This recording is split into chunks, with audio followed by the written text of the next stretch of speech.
ഷാജിദ ഷാജി എന്ന യൂട്യൂബറിനെ പലർക്കും അറിയായിരിക്കും. ഞാൻ അവരെക്കുറിച്ചൊരു വീഡിയോ ചെയ്തിട്ടുണ്ടായിരുന്നു. പക്ഷെ അതിനുശേഷം അവരെക്കുറിച്ചൊരു വീഡിയോയും ചെയ്യണ്ട എന്ന് വിചാരിച്ചതാണ്. പക്ഷേ കഴിഞ്ഞ ദിവസം അവരെക്കുറിച്ച് ഇങ്ങനെ ഒരു ഫോൺ റെക്കോർഡ് ഇങ്ങനെ കറങ്ങി നടക്കുന്നുണ്ട്. മിക്കവാറും എല്ലാ യൂട്യൂബ് റിയാക്ഷൻ ചാനൽസും അതിനെക്കുറിച്ച് റിയാക്ട് ചെയ്തിട്ടുണ്ട്. ഷാജിദ ഷാജിയുടെ മരിച്ചുപോയ ഹസ്ബൻഡിന്റെ സിസ്റ്ററും അതുപോലെ തന്നെ മറ്റൊരു യൂട്യൂബറും തമ്മിലുള്ള ഒരു വോയിസ് ലോഗാണ് ഇപ്പോൾ സോഷ്യൽ മീഡിയയിൽ ഇങ്ങനെ കറങ്ങിക്കൊണ്ടിരിക്കുന്നത്. ഒന്നാമത് എനിക്ക് അതിൽ തോന്നിയൊരു കാര്യം എന്താണെന്ന് വെച്ചാൽ അത് 100% ഷാജിദ ഷാജിയുടെ ഒരു പേഴ്സണൽ ലൈഫിൽ നടക്കുന്ന കാര്യങ്ങളാണ് പറയുന്നത്. അപ്പം പേഴ്സണൽ ലൈഫിൽ നടക്കുന്ന ഒരു കാര്യം എന്തിനാണ് മറ്റുള്ള യൂട്യൂബേഴ്സ് അതിനെക്കുറിച്ച് റിയാക്ട് ചെയ്യുന്നതെന്ന് എനിക്ക് മനസ്സിലാവുന്നില്ല. എല്ലാവരുടെയും ലൈഫിൽ പേഴ്സണൽ ആയിട്ടുള്ള കാര്യങ്ങൾ ഉണ്ടാകും. അല്ലാത്ത കാര്യങ്ങളൊക്കെ ഇപ്പൊ അവരെക്കുറിച്ച് പറയാം. ഇപ്പൊ അവര് യൂട്യൂബിൽ വന്ന് അഹങ്കരിക്കുന്ന കാര്യവും അവരെ സപ്പോർട്ട് ചെയ്ത ആൾക്കാരെ തള്ളി പറയുന്ന കാര്യമൊക്കെ നമുക്ക് അതിനെക്കുറിച്ച് സംസാരിക്കാം. പക്ഷെ എന്തിനാണ് അവരെ ഇങ്ങനെ അവരുടെ വ്യക്തിപരമായ ലൈഫിലേക്ക് അവരുടെ പേഴ്സണൽ ലൈഫിലേക്ക് കടന്നു എന്ന് വ്യക്തിപരമായി അവരെ ടാർഗറ്റ് ചെയ്ത് സംസാരിക്കുന്നത് എന്തിനാണെന്ന് എനിക്കിപ്പോഴും മനസ്സിലാകുന്നില്ല. ഇപ്പം ഒരു 4 മന്ത് അവരെ കുറിച്ചൊരു അറിവില്ലായിരുന്നു, അവര് സൂയിസൈഡ് ചെയ്യാൻ നോക്കി, അവർക്ക് കുഞ്ഞുണ്ടായി എന്നൊക്കെയാണ് പറയുന്നത്. അപ്പം മരിച്ചുപോയ ഹസ്ബൻഡിന്റെ സിസ്റ്റർ ആയാൽ പോലും അവര് മനസ്സിലാക്കേണ്ട ഒരു കാര്യം എന്താണെന്ന് വെച്ചാൽ, നിങ്ങൾ പറയുന്നത് ഒരു സ്ത്രീയെ കുറിച്ചാണ്. അവരുടെ ഹസ്ബൻഡ് മരിച്ചുപോയി. ഇപ്പൊ 5 കുട്ടികളെയും കൊണ്ട് ഒരു സ്ത്രീ, അതും ഒരു ജോലി പോലും ഇല്ലാതെ ജീവിക്കുക എന്നൊക്കെ പറയുന്നത് ഒത്തിരി സ്ട്രഗിൾ ചെയ്തിട്ടായിരിക്കും അവര് ജീവിച്ചു പോകുന്നത്. അപ്പൊ അങ്ങനെയുള്ള ഒരാളെ സംബന്ധിച്ച് നിങ്ങൾക്ക് ഹെൽപ്പ് ചെയ്യാൻ പറ്റിയില്ലെങ്കിലും നിങ്ങൾ അറ്റ്ലീസ്റ്റ് ചെയ്യേണ്ട ഒരു മിനിമം കാര്യം എന്താണെന്ന് വെച്ചാൽ, മിനിമം മാന്യതയാണ് അവരെ കുറിച്ച് ഇങ്ങനെ ദുഷ്പ്രചരണങ്ങൾ പറഞ്ഞ് നടക്കാതിരിക്കുക എന്നുള്ളതാണ്. അപ്പം ഈ ഒരു ആരോപണം പറയുന്ന സമയത്ത് ഞാൻ ശ്രദ്ധിച്ചൊരു കാര്യം എന്ന് വെച്ചാൽ, ഇതിനൊന്നും അവർക്ക് പ്രൂഫില്ല. അപ്പൊ പ്രൂഫ് ഇല്ലാതെയാണ് കുറെ കാര്യങ്ങൾ അവരിങ്ങനെ കുറെ അലിഗേഷൻസ് ഈ സ്ത്രീയെ കുറിച്ച് പറയുന്നത്. അപ്പൊ സ്വാഭാവികമായിട്ടും അവര് ജനിച്ചു പോയി, അവർക്ക് കുട്ടികളുണ്ട്, ഹസ്ബൻഡ് മരിച്ചുപോയി, ഇപ്പോൾ രണ്ടാമത് വിവാഹം കഴിച്ചു. പക്ഷെ അവർക്ക് വീണ്ടും ഈ ഒരു സൊസൈറ്റിയിൽ ജീവിക്കേണ്ടതാണ്. ഇപ്പൊ നമ്മളൊക്കെ ജീവിക്കുന്നത് പോലെ തന്നെ സന്തോഷത്തോടു കൂടി, അതുപോലെ അഭിമാനത്തോടു കൂടി തന്നെ ജീവിക്കാനുള്ള അവകാശം അവർക്കുമുണ്ട്. അത് ആദ്യം നിങ്ങളൊക്കെ മനസ്സിലാക്കണം. ഇപ്പൊ ഒരു സ്ത്രീ അവരെ കുറിച്ച് ഇങ്ങനെ കുറച്ച് ദിവസമായിട്ട് ഇങ്ങനെ യൂട്യൂബ് ചെയ്യുന്നുണ്ട്, നിങ്ങൾ ഇങ്ങനത്തെ സ്ത്രീയാണോ, പക്ഷേ നിങ്ങൾ ഇങ്ങനെയൊന്നും വിചാരിച്ചില്ല, അങ്ങനെയൊക്കെ പറഞ്ഞിട്ട് കുറേ ഇങ്ങനെ അവരെ ബാഡായിട്ട് സംസാരിക്കുന്നുണ്ട്. ഞാൻ ഇവരോടൊക്കെ ഒന്ന് ചോദിക്കട്ടെ, ഇപ്പം നിങ്ങൾ പബ്ലിക്കായിട്ടാണ് ഈ സ്ത്രീ മോശം സ്ത്രീയാന്നൊക്കെ വന്ന് പറയുന്നത്. അപ്പം സ്വാഭാവികമായിട്ട് ഇപ്പം നമ്മൾ നമ്മുടെ ഒരു സുഹൃത്തിനോട് വഴക്കിട്ട് കഴിയുമ്പോൾ ആ ഒരു സുഹൃത്ത് നമ്മളോട് കുറേ ഇങ്ങനെ ബാഡ് വേർഡ്സ് ഒക്കെ പറയുമ്പോൾ പലരും ഇങ്ങനെ ഒരു സൂയിസൈഡിനെ കുറിച്ചൊക്കെ ചിന്തിക്കും. എന്തിനാണ് ഇനി ഇങ്ങനത്തെ ലൈഫ് എന്നൊക്കെ വിചാരിച്ചു പോകുന്ന കുറേ ആൾക്കാരുണ്ട് ഇത്തരം കാര്യങ്ങളൊക്കെ വരുന്നു കഴിയുമ്പോൾ. അപ്പൊ നിങ്ങൾ സോഷ്യൽ മീഡിയ, യൂട്യൂബ് വഴിയൊക്കെ ഇങ്ങനെ ഒരു അലിഗേഷൻ പറഞ്ഞ് അവർക്കെതിരെ സംസാരിച്ചു കഴിയുമ്പോൾ എത്രയോ ആയിരക്കണക്കിന് ആൾക്കാരാണ് ഇത് കാണുന്നത്. ആ ആയിരക്കണക്കിന് ആൾക്കാർ കാണുമ്പോൾ അവരുടെ യൂട്യൂബ് ചാനലും ചെന്ന് ഇതിനെതിരെ കമന്റ് ഇടാനും അവരെ വ്യക്തിഹത്യ ചെയ്യാനും നെഗറ്റീവ് കമന്റ്സ് ഇടാനൊക്കെ പോകുന്നുണ്ട്. ഇപ്പം സാധാരണ മനുഷ്യരാണ് എല്ലാവരും. ഇപ്പൊ ഏതെങ്കിലും ഒരു അവസ്ഥയിൽ പലരും എത്ര ധൈര്യമുള്ള ആൾക്കാരാണെങ്കിൽ പോലും ഏതെങ്കിലും ഒരു അവസ്ഥയിൽ അവർക്ക് പിടിവിട്ടു പോവാം. അങ്ങനെ എന്തെങ്കിലും ഒരു സാഹചര്യം വന്ന് അവരെന്തെങ്കിലും ചെയ്തു കഴിഞ്ഞാൽ അതിന്റെ ഉത്തരവാദിത്വം നിങ്ങൾ ഏറ്റെടുക്കുമോ? എനിക്ക് ചോദിക്കാനുള്ളത്, 5 കുട്ടികളാണ് അവർക്ക്. ഈ 5 കുട്ടികളുടെ ഉത്തരവാദിത്വം നിങ്ങൾ ഏറ്റെടുക്കുമോ? അപ്പം നമ്മൾ ചെയ്യേണ്ടതെന്ന് വെച്ചാൽ, നമ്മൾ ഒരാളെ ദ്രോഹിക്കാൻ വേണ്ടിയിട്ട് നമുക്ക് ഒരാളെ ഹെൽപ്പ് ചെയ്യാൻ ചിലപ്പോൾ പറ്റണം എന്നില്ല. പക്ഷെ നമ്മൾക്ക് ചെയ്യാൻ പറ്റുന്ന ഒരു മിനിമം മര്യാദ എന്താണെന്ന് വെച്ചാൽ അവരെ ദ്രോഹിക്കാതിരിക്കുക എന്നുള്ളതാണ്.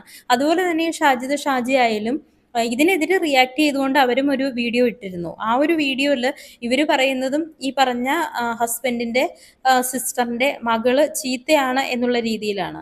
അപ്പോൾ ഷാജിദയെ ഞാൻ അത്ര സപ്പോർട്ട് ചെയ്യുന്നില്ല. കാരണം ചെറിയ പെൺകുട്ടിയാണ്, അതിനെ എത്രത്തോളം മാക്സിമം ചീത്ത രീതിയിൽ പറയാം ആ രീതിയിലൊക്കെ അവരും വന്ന് പറയുന്നുണ്ട്.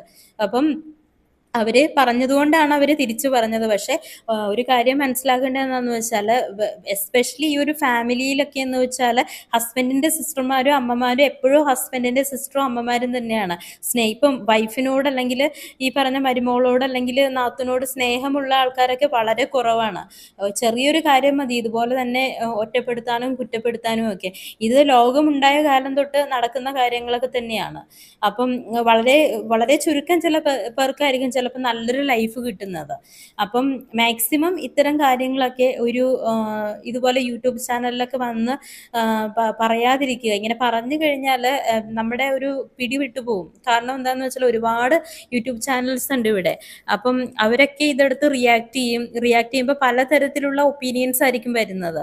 അപ്പം ഇതില് ഡയറക്റ്റ് ആയിട്ടോ അല്ലെങ്കിൽ ഇൻഡയറക്റ്റ് ആയിട്ടോ ചിലപ്പോൾ ഇതിലൊന്നും ഉൾപ്പെടാത്ത ഒരു മൂന്നാമൻ അല്ലെങ്കിൽ ഒരു മൂന്നാമത്തെ ഒരു വ്യക്തിയായിരിക്കും ചിലപ്പോൾ ഇതുകൊണ്ട് സഫർ ചെയ്യുന്നത്. അപ്പം എൻ്റെ ഒരു റിക്വസ്റ്റ് ആണ്, പേഴ്സണൽ ലൈഫ് എന്ന് പറയുന്നത് പേഴ്സണൽ ആണ്. ഇപ്പം രണ്ടുപേര് തമ്മിൽ, ഇപ്പൊ ഷാജിയുടെ കാര്യം പറയാനാണെന്നുണ്ടെങ്കിൽ രണ്ടുപേര് തമ്മിൽ സംസാരിച്ച് തീർക്കേണ്ട ഒരു കാര്യമാണ് ഇതുപോലെ യൂട്യൂബിൽ വന്നിട്ട് എല്ലാവരും കേൾക്കെ വിളിച്ചു പറയുന്നത്. പിന്നെ ഷാജിദനെ സംബന്ധിച്ച് ഷാജിദക്കൊരു അവരോടുള്ള ഒരു ദേഷ്യം എന്താന്ന് വെച്ചാൽ, ഹസ്ബൻഡ് മരിക്കാൻ കാരണം അവരുടെ ഒരു വീഡിയോയിൽ തന്നെ പറയുന്നുണ്ട്, ഈ പറഞ്ഞ നാത്തൂനും അതുപോലെ തന്നെ അവരുടെ ഒരു ഫാമിലി ഒക്കെ തന്നെയാണ്, അവർ കാരണമാണ് ഇങ്ങനെയൊക്കെ ചെയ്തതെന്ന് പറയുന്നത്. ഇതിൻ്റെ ഒന്നും സത്യാവസ്ഥയൊന്നും നമുക്കറിയില്ല. അപ്പം നമ്മളിതൊന്നും ഡിസ്കസ് ചെയ്യേണ്ട കാര്യമില്ല. അതൊരു സ്ത്രീയാണ്, ഒരു 5 കുട്ടികളെ പോറ്റുന്ന ഒരു മാനസികവും ശാരീരികവുമായിട്ടുള്ള ബുദ്ധിമുട്ടുകൾ എന്താണെന്ന് അവർക്കേ അറിയൂ. അപ്പൊ അവരെങ്ങനെയെങ്കിലുമൊക്കെ ഒരു യൂട്യൂബ് ചെയ്തിട്ടായാലും ജീവിച്ചു പൊക്കോട്ടെ. അപ്പൊ നമുക്ക് ചെയ്യാൻ പറ്റുന്ന കാര്യങ്ങൾ ഇതൊക്കെ തന്നെ. നമുക്ക് പോയി സപ്പോർട്ട് ചെയ്യേണ്ട, പക്ഷെ അവരെ ദ്രോഹിക്കാതിരിക്കുക എന്നുള്ളതാണ്. പക്ഷെ എന്നിരുന്നാലും ഞാൻ അവരെ എതിർത്തൊരു കാര്യം എന്താണെന്ന് വെച്ചാൽ, അവരെ സപ്പോർട്ട് ചെയ്ത ആൾക്കാരൊക്കെ വന്നിട്ട് അവർ യൂട്യൂബിൽ വന്നിട്ട് ചീത്ത വിളിക്കുകയൊക്കെ ചെയ്തു എന്നുള്ളതാണ്. അതെന്തായാലും തെറ്റ് തന്നെയാണ്. കാരണം എന്താണെന്ന് വെച്ചാൽ, ഇരന്ന് ജീവിക്കുക എന്നൊക്കെ മറ്റുള്ള യൂട്യൂബേഴ്സിനെ വന്ന് പറയേണ്ട ആവശ്യമില്ല. കാരണം ഇപ്പം ഇവരും കുറേ നാൾ ഇവരും ഇതുപോലെ തന്നെ നല്ല രീതിയിൽ സ്ട്രഗിൾ ചെയ്തിട്ട് സർജറിയുടെ കാര്യത്തിനായാലും മക്കളെ വളർത്തുന്ന കാര്യത്തിലായാലും ഒരുപാട് സബ്സ്ക്രൈബേഴ്സിന്റെ കയ്യിൽ നിന്ന് അവർക്ക് ഹെൽപ്പൊക്കെ കിട്ടിയിട്ടുണ്ട്. അപ്പം അങ്ങനെയുള്ള ഒരാളെ സംബന്ധിച്ച് മറ്റുള്ള ആളുകളെ വന്നിട്ട് ഇങ്ങനെ നിങ്ങൾ ഇരന്ന് ജീവിക്കുകയാണ്. സ്വാഭാവികമായിട്ടും റിയാക്ഷൻ ചാനൽ ചെയ്യുന്ന യൂട്യൂബേഴ്സിന്റെ കണ്ടന്റ് എന്ന് പറയുന്നത് യൂട്യൂബിൽ വരുന്ന ടോപ്പിക്സ് തന്നെയാണ്. അപ്പം അങ്ങനെ അവർക്ക് കിട്ടിയൊരു ടോപ്പിക്സ് ആണ് നിങ്ങളുടേത്. അപ്പം അങ്ങനെ കുറെ റിയാക്ഷൻ ചാനൽസ് നിങ്ങളുടെ വീഡിയോ റിയാക്ട് ചെയ്തത് കൊണ്ട് മാത്രമാണ് കേട്ടോ നിങ്ങൾ ഇത്രയും ഫേമസ് ആയതും, അതുപോലെ തന്നെ കുറേ ആൾക്കാർ നിങ്ങളുടെ ചാനൽ സപ്പോർട്ട് ചെയ്തതും. 50,000 ആണെങ്കിൽ പോലും അതൊരു ചെറിയ എമൗണ്ട് ആയിട്ട് കാണണ്ട. ഇന്ന് അത്യാവശ്യം ഒരു ഓഫീസ് ജോലി ചെയ്യുന്ന, ഒരു എഞ്ചിനീയറിംഗ് അല്ലെങ്കിൽ PG ഒക്കെ കഴിഞ്ഞിട്ട് ഓഫീസ് ജോലി ചെയ്യുന്ന ആൾക്കാർക്ക് പോലും 18,000 അല്ലെങ്കിൽ 20,000 ഒക്കെയാണ് മാക്സിമം സാലറി കിട്ടുന്നത്. ഒരുപാട് പേർക്കും അത്രയും കിട്ടുന്നത്. പിന്നെ അത്ര നല്ല ബ്രില്യൻ്റ് ആയിട്ടുള്ള ആൾക്കാർക്കൊക്കെയാണ് ഈ പറഞ്ഞ 1 lakh 1.5 lakhs ഒക്കെ കിട്ടുന്നത്. കൂടുതലും പുറത്തേക്ക് പോയിട്ടാണ് ഈ ഒരു ഇതൊക്കെ കിട്ടുന്നത്. അപ്പോൾ 50,000 രൂപ എന്നുള്ളത് പുച്ഛത്തോടു കൂടി കാണേണ്ട ഒന്നല്ല.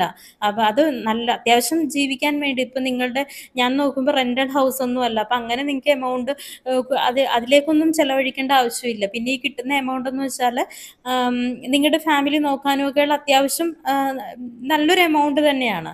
അപ്പൊ അതിൽ നിങ്ങൾ പുച്ഛിക്കേണ്ട ആവശ്യമില്ല. പിന്നെ ഇങ്ങനെ ഈ ഒരു റിയാക്ഷൻ വീഡിയോസ് വന്നതുകൊണ്ടല്ലേ നിങ്ങൾക്കും ഈ ഒരു കൂടുതൽ ആൾക്കാർ വ്യൂ ചെയ്യാനും സബ്സ്ക്രൈബ് ചെയ്യാനും ഒക്കെ തുടങ്ങി. അപ്പം അങ്ങനെ അതിൽ സപ്പോർട്ട് ചെയ്ത ആൾക്കാരെ നിങ്ങളിങ്ങനെ അടച്ചാക്ഷേപിക്കുന്ന സമയത്ത് തീർച്ചയായിട്ടും അവരുടെ ഭാഗത്തു നിന്നും നിങ്ങൾക്കൊരു നെഗറ്റീവ് ആയിട്ടുള്ള ഒരു റിയാക്ഷൻ ഉണ്ടാകും. അപ്പം അത് നിങ്ങൾ ഒഴിവാക്കേണ്ടതായിരുന്നു. കാരണം ഇത്രയും നാളും കരഞ്ഞ് വന്ന് സംസാരിച്ച് വിഷമിച്ചൊക്കെ സംസാരിക്കുന്ന ഷാജിദയെ പെട്ടെന്ന് ഒരു ദിവസം വന്നിട്ട് എൻ്റെ വിവാഹം കഴിഞ്ഞു, പിന്നെ കുറേ ഇങ്ങനെ മറ്റുള്ളവരെ ഇങ്ങനെ വഴക്ക് പറയുന്നതൊക്കെ കാണുമ്പോൾ സ്വാഭാവികമായിട്ടും ആൾക്കാർക്കൊരു വെറുപ്പ് വരും. അപ്പൊ അതിൽ പറഞ്ഞിട്ട് കാര്യമില്ല. പക്ഷെ ഷാജിദ് ശ്രദ്ധിക്കേണ്ടത് എന്താന്ന് വെച്ചാൽ, സപ്പോർട്ട് ചെയ്യുന്ന ആൾക്കാരെ തള്ളി പറയാതിരിക്കുക. അതുപോലെ തന്നെ പേഴ്സണൽ കാര്യങ്ങൾ എടുത്തിട്ട് ഇങ്ങനെ ഈ ഒരു യൂട്യൂബിൽ കൊണ്ടുവന്ന് ഇടാതെ നോക്കുക. പിന്നെ ഇതിൽ കുറേ ആൾക്കാർ മുതലെടുപ്പ് നടത്താൻ ശ്രമിച്ചിട്ടുണ്ട്. തീർച്ചയായിട്ടും ഇങ്ങനെ അവരുടെ ഒന്നാമത്തെ ഇത് വേറൊരാളുടെ പേഴ്സണൽ ലൈഫ് എന്താണ്, നിങ്ങൾ അതെന്താ പ്രതികരിക്കാഞ്ഞെന്നൊക്കെ ചോദിച്ച് മറ്റൊരാൾ വിളിക്കേണ്ട ആവശ്യം ഉണ്ടോ എന്നാണ് എൻ്റെ സംശയം. പിന്നെ വളരെ കണ്ണിങ് ആണ് കേട്ടോ ഇത്. വിളിച്ച് സംസാരിച്ച് സപ്പോർട്ട് ചെയ്യുന്ന പോലെ സംസാരിച്ചിട്ട് ഇതെല്ലാം വോയിസ് റെക്കോർഡ് ആക്കിയിട്ട് എല്ലാവർക്കും അയച്ചു കൊടുക്കാന്ന് വെച്ചാൽ അത് എനിക്കറിയില്ല അതൊരു എന്ത് തരം മെന്റാലിറ്റി ആണെന്ന്. അപ്പം ഇങ്ങനെ ആരെങ്കിലും ഒക്കെ വിളിച്ചു കഴിയുമ്പോൾ പേഴ്സണൽ കാര്യങ്ങളൊന്നും പറയാതിരിക്കുക. അല്ലെങ്കിൽ അത്രയും ട്രസ്റ്റ് ആയിട്ടുള്ള ആൾക്കാരോട് മാത്രം ഷെയർ ചെയ്യുക. നിങ്ങളുടെ വോയിസും ചിലപ്പോൾ പുറത്തേക്ക് പോകാം എന്നുള്ള ഒരു ധാരണ നിങ്ങളുടെ മനസ്സിലുണ്ടാവുക. കാരണം ഇതൊക്കെ എന്താ വെച്ചാൽ ഇതങ്ങനെ കിടക്കും, റൊട്ടേറ്റ് ചെയ്ത് എല്ലാ ചാനൽ വഴി അങ്ങനെ റിയാക്ട് ചെയ്യുന്ന, നിങ്ങളുടെ കണ്ടന്റ് എടുക്കുന്ന എല്ലാവരുടെ കയ്യിൽ ഇതുണ്ടാവും. അപ്പം ഇത്തരം വിഷയങ്ങൾ പറഞ്ഞു തീർക്കാൻ ശ്രമിക്കുക മാക്സിമം. ഓക്കെ.